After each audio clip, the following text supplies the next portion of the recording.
マカハニャミタ信行漢字財宝殺行人安ニャハラミタ自証券語運海空道一切空役者利子式不意空空不意式式属税空空属税重層 My name is John Ito. My Japanese name is Tensho Ito. I was born in Japan. I moved to Los Angeles when I was about 8 years old, and then spent most of my time there. Came back about 3 to 4 years ago. Back to Japan, learned about Buddhism. I have a Korean mother, and I have a Japanese father.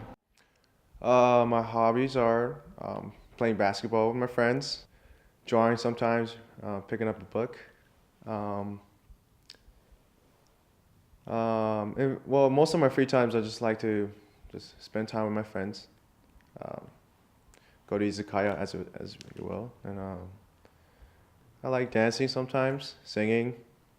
Yes, and yes, I like to freestyle sometimes. Yeah, because like I grew most of my life in Los Angeles and got the hip hop, LA pride in me. Yeah, our branch is called Tendai Shu. It's one of the oldest, about 1,200 years ago.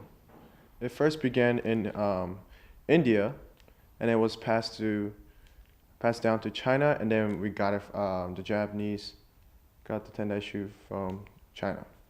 This person is now known as Dengyo Daishi, is the creator of Tendai Shu in Japan, which is now in the location is Kyoto. It's called Hiezan. This temple has been here for about 1,200 years now.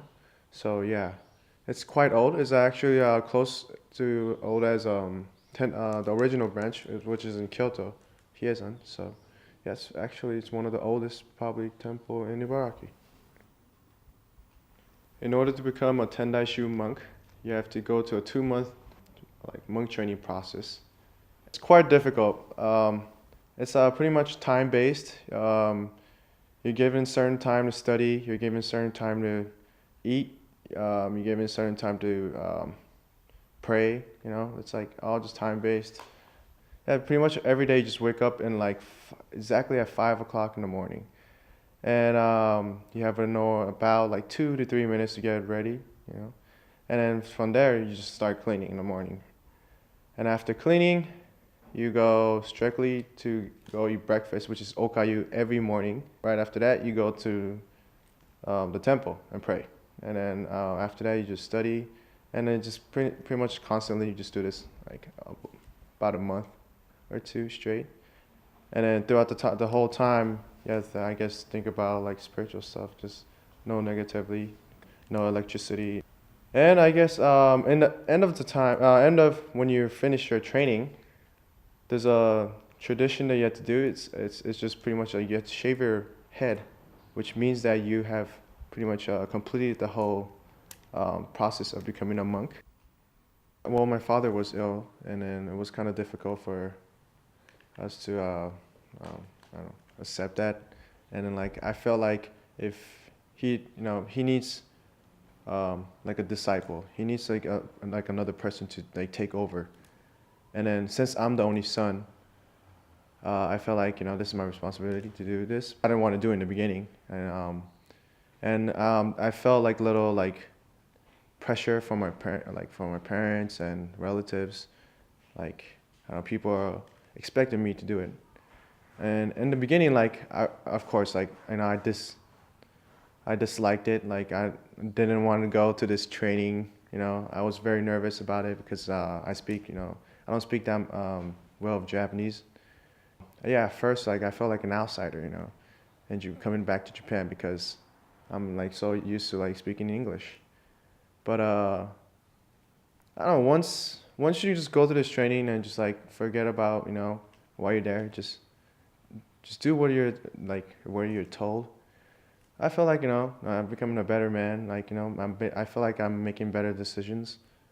Of going to this monk life.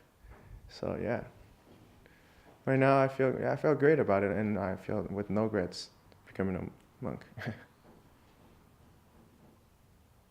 Hopefully, I could be like like a great monk, just like my dad was.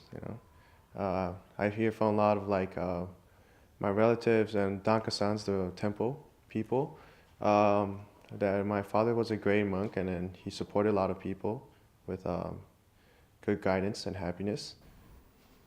I don't know. I feel like sometimes um, I'm meant to be here. I don't know. It might be kind of weird. It's kind of might sound like a little ridiculous, but I feel like if there is a God, He put me in here to just I don't know to take over, I guess. Yeah.